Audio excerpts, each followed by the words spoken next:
Dear friends, ఒకప్పుడు గొర్రెల కాపరులకు ఆహ్లాదకరమైనటువంటి ప్రాంతం ఈ పహల్గాం, జమ్మూ కాశ్మీర్లో ఉండేటటువంటిది. తరచుగా గొర్రెల కాపరులు ఈ యొక్క ప్రాంతమునకు వెళ్ళేటటువంటి వారు. మంచి ప్రకృతి, అందమైన దృశ్యం, మంచి గాలి, చూడతగ్గ మంచి ప్రాంతం. అన్నింటిని మించి గొర్రెల కాపరులు ఆ గొర్రెలకు తృప్తికరమైనటువంటి పచ్చికను ఇచ్చేటటువంటి స్థలం ప్రస్తుతం కన్నీటి లోయగా మార్చబడింది. చాలామంది అక్కడ ప్రజలు ఈ చక్కటి అందాన్ని తిలకిస్తూ ఆనందపడాలని కుటుంబాలుగా అక్కడికి వెళ్ళారు. అయితే ఊహించినటువంటి కఠినమైనటువంటి పరిణామం చోటు చేసుకుంది.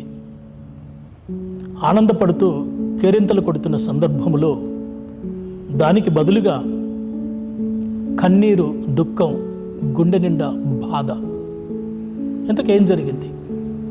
హఠాత్తుగా భయంకరమైనటువంటి వ్యధ సంభవించి చాలా కఠినమైనటువంటి క్లిష్టమైనటువంటి లోయగా మార్చబడి, ఒక మాటలో చెప్పాలంటే కన్నీటి లోయగా మార్చబడినటువంటి ప్రాంతం. ప్రశాంతత కోల్పోయింది, నెమ్మది కోల్పోయింది, ఆనందం వారి ముఖాలలో లేదు, గుండె నిండా బాధ.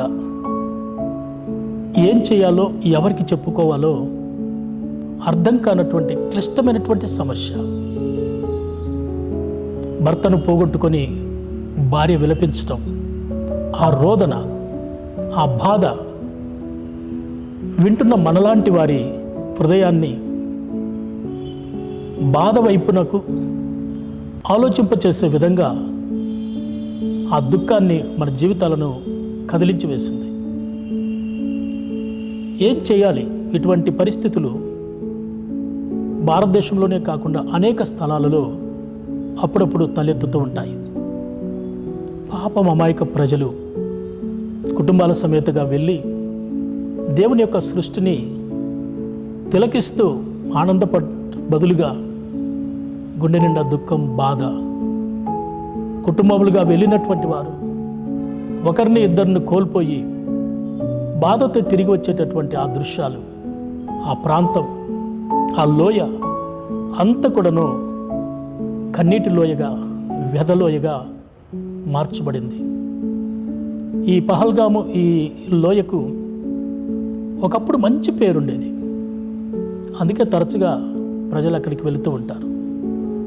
ఊహించలేదు ఇటువంటి ఘటన చోటు చేసుకుంటుందని, ఊహించలేదు ఇటువంటి గుండె నిండా భారభరితమైనటువంటి సమస్య వారిని ఆవరిస్తుందని.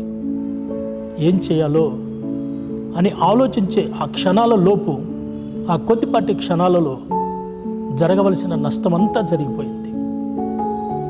మరికొంతమంది చెప్తున్నటువంటి విధంగా కొంతమంది అక్కడి వాసులు నమ్మించి వారి చావుకు కారణమైనటువంటి దృశ్యాలు కూడాను మనము వింటూ ఉన్నాం. ఇవన్నీ ఆలోచిస్తూ ఉంటే మనిషికి మరొక మనిషి మీద ఇంత ద్వేషం ఎందుకు వస్తుంది? ఒక మనిషిని చంపాలన్న ఆ కఠినమైనటువంటి హృదయాన్ని ఎందుకు అంత దారుణమైనటువంటి స్థితిలోనికి మనిషి ఈరోజు ఆలోచిస్తున్నాడు?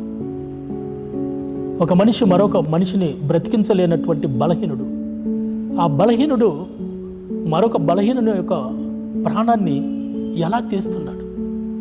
ఒక్క క్షణం ఆగి నేను ఆలోచించాలి. యేసు ప్రభుల వారు సిలువలో వేలాడుతూ మనలాంటి అనేక అమాయకుల కొరకు ఒక గొప్ప మాట పలికాడు. తండ్రి, వీరేమి చేయుచున్నారో వీరు ఎరుగరు గనుక వీరిని క్షమించండి. ఒక్క నా యేసు తప్ప మరెవ్వరూ ఈ మాట చెప్పలేదు. ఇటువంటి సంఘటనలు జరిగినప్పుడు ఆ నష్టపోయిన వారికి మనము అండగా నిలిచే ప్రయత్నం చేద్దాం. మంచి వాతావరణాన్ని కలిగించేటటువంటి వారిలో నేను కూడా నిలబడే ప్రయత్నం చేద్దాం. ఒక అద్భుతమైనటువంటి దేశాన్ని, ప్రజలను నిర్మించే దిశగా మనల్ని మనము ప్రత్యేకపరచుకుందాం.